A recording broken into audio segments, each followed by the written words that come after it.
Over the last few days, several people have come to me asking me, so I'm Eric Engestrom, I'm one of the two Mesa release maintainers. And over the last few days, several people have come to me asking me what I actually do as a release maintainer and how much work that is. And it sounds like people are interested in knowing more about that, so I figured I would explain a little bit. And please come to me if you have any question, if you're interested in doing this. So what we're talking about is the Mesa releases. So the development model is roughly that the devs work on the main branch. I mean, they work on their own branch, but then they merge that into the main branch. Some of those commits are bug fixes and are tagged as such. And then some magic happens, and in the end, the users get every 2 weeks the latest batches of fixes, and every 3 months all the new features. So there's a bit of magic in the middle. What is it? So from the release maintainer's point of view, so the commits get tagged by the devs. We have a tool called PickUI that gathers all the so that's a tool that we wrote, that gathers all the commits, figures out which ones are relevant, and so relevant for the old branch that we're looking at, and presents us with a TUI, so terminal, to do the backports. From there, we pick the commits one by one. We do some fix-ups if that's needed, which is rare just after the branch point because it hasn't diverged yet, but the longer you wait, the more the code needs to be fixed up, like the code that moved around or a helper that was added that didn't exist yet or things like that, or renames like near dev or stuff like that. And if we can't do that, then we ask the original dev to, sorry. We ask the original dev for help.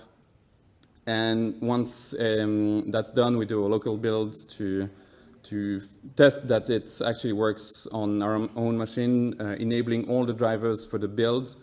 But some of the drivers don't build on ARM, for instance, which is my machine. And if it works locally, so we do that for all the commits, and if it works locally after a bunch of commits, usually I do 20 to 30 commits per batch.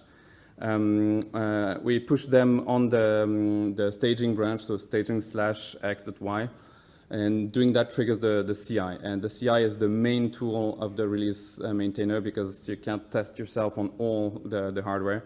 So we send it to the CI. Wait a few hours because it takes a very long time. And if it fails, then we have to figure out the problem, which might need, so we have job logs, and like sometimes it's easy to figure out what went wrong, or at least what commit is the guilty one. But if we can't, we might need to bisect, which means just doing a subset of the commits and sending that to the CI, and again, waiting a few hours to get the results back. And yeah, same, if we can't figure it out, we ask the original devs again. And once everything looks good, and it's the scheduled time for a release, then we use the X.Org release.sh scripts, which is actually used by a lot more projects than just the X.Org project. And so that creates the tarball that's uploaded on the website and signs it.